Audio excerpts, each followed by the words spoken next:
आंनि मुङा निजोम बसुमतारी। आंनि जायगाया गामिया जाहैबाय बोरिमाखा। दा आंनि हिन्जावा थांनाय सनिबारनिफ्राय गैया। आंनि फिसा अनसुलि बर'खौ बबेबा जायगाफ्राव सोरबाफोर रायजो राजाफ्रा नुसनबाययोब्ला बायसान्सआव जाहाथे आङो बेखौ मोनफिननो थाखाय खावलायहरनाय जाबाय। गंगिया मैनागुरि गोथै बुरिमाखायाव हाबा जाहैदोंमोन। बिनि फिसाया सिक्किमाव गावनि जिउ खांनो थाखाय न'खर जौगानो थाखाय रांखान्थि जौगानो थाखाय खामानि मावहैदोंमोन। खुलुमबाय साफ्रोमखौबो इउटिउब चेनेलाव बरायदों। नोंथांमोननि गेजेराव दिनै मोनसे दुखुनि रादाब होनोसो आं फैदों।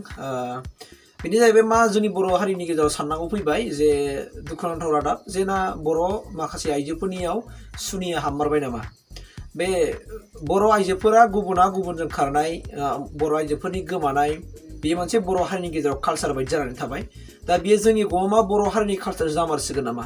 दिनै सानफ्रामबो जोङो मोखां बिजाबाव आरो ससियेल मिडियायावहाय जोङो दिनै नुनो मोन्दों जे सानफा साफा बर' आइजोफ्रा गोमागासिनो दं, गुबुन हारिजों खारदों, सोरजोंबा दोनखारलायदों। बेफोर थासारिया जोंनि गेजेराव नुजाबाय थादों। दा बेबायदिनो दिनै नोंथांमोननि गेजेराव आं होनो नागिरदों जे मा क'क्राझार डिस्ट्रिक्टनि सिङाव थानाय गसाइगाव, जेनाखि महकुमानि सिङाव कुसुगाव पुलिस स्टेसननि सिङाव थानाय गङिया एरियानि बोरिमाखा गामियावहाय निजोम बसुमतारीनि बिसि अनसुलि बर'आ थांनाय सनिबारनिफ्रायनो गोमानानै दङ। बिथाङा दिनैसिमबो न'आव फैफिनाखै। मोनथिनो मोननाय बायदिब्ला फिसायनिया फोरमायनाय बायदिब्ला जे बिनि जेनाखि आंगो बिसि अनसुलि बर'आ आं न'आव थांनो होननानै थांदोंमोन नामा आरो बे समाव न'खराव रावबो गैयामोन होननानै बुंदों। फिसायाबो सिक्किमावसो गावनि न'खरखौहाय दैदेननो थाखाय खामानि मावहैदोंमोन। दा गावनि बिसिजों लोगोसे गावनि 7 बोसोर बैसोनि सासे फिसा दङमोन। दा दिनै बे फिसाखौ अबथिरा नागारनानै बियो दिनै खाबु लानानै, फिसाय गैयि खाबु लानानै दिनै गुबुन सोरबा खारखोमा लांखो ना बहाबा गोमाखो दिनैसिम बिनि रोखा माने खौरांखौ मोननाय जायाखै। दा बेनिखायनो साफ्रोमबो रायजो राजा बर'फोरनिफ्राय बे दुखुथिया न'खरा दिनै मदद नागिरदों। स' नोंथांमोनहा जुदि बे आइजोखौहाय बहाबा नुसनबायोब्ला बबेबा ट्रेन स्टेसनाव, बबेबा बेंगालर, मुम्बाइ बा बबेबा जुदि लांखोमानाय खारखोमानाय जुदि नुबाय बायदोंबा नोंथांमोना नैबे आं स्क्रिनाव होबाय थादों बे स्क्रिननि नाम्बारा न'खर बिगोमानि नाम्बार। अन्नानै नोंथांमोना बाहाय खिथाहरबानो जाबाय।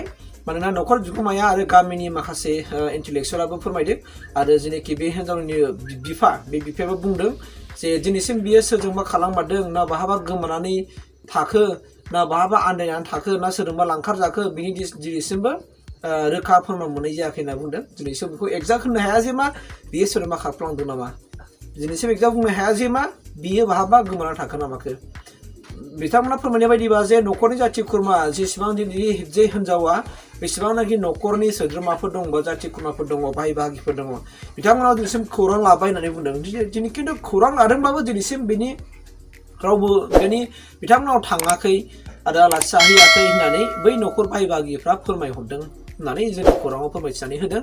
दा बेनिखायनो बेवहाय रायजो राजाफोरनि मदद बिदों जे जेनाखि बे आइजोआ मानोना बहाबा थाखोमा मारदों ना सोरबा बुथार जाखोमा मारदों ना माबा मोनसे जानानै दंमारो, दिनैसिम बिनि रोखा फोरमान गैया। स' बेनिखायनो नोंथांमोना बे आइजोखौ नुयोब्ला आं स्क्रिनाव होबाय थादों बे आइजोनि फट'खौहाय। बे आइजोखौ जुदि बबेबा जायगायाव नुसनबायोबा, लामा सामाफ्राव टाउन सहरफ्राव नुसनबायोबा गोख्रैनो नैबे आंनि जोंनि स्क्रिनाव होबाय थानाय मबाइल नाम्बारावहाय नोंथांमोनहा कन्टेक्ट खालामहरनानै बे आइजोखौ खिथाहरबानो जाबाय। बा नोंथांमोनहा नुनाय लोगो लोगो बे मानसिखौ आटक खालामना लाखिनानै नैबे स्क्रिनाव होबाय थानाय कन्टेक्ट नाम्बारावहाय कल खालामनानै मानसिखौ गथायहरबानो जाबाय। मानोना नोंथांमोननि मदद नांगौ जानानै फैदों। मानोना दुखुथिया न'खराव दिनै सासे 7 बोसोर बैसोनि गथ'सा दङ। दिनै गथ'साया गाबबाय थादों होननानै जों मिथिनो मोन्दों। दा बेफोर जोंनि थाखाय दुखुनांथाव थासारि। आरो जाय जुदि बिनानावा नैबे जायनाखि खारदों बे बिनानावा जुदि सोरजोंबा जुदि खारफ्रामारदोंबा आं बिथांखौ खावलायगोन नोङो जेरैबा फैफिननांगौ। मानोना फिसाया नोंखौ नागिरदों आरो नों जेरैबायदि गोसो जानानै नों गुबुनजों खारफिनदोंमोन बे नोंनि थाखाय थैजासे मालाबाबो सान्थि जानाय नङा।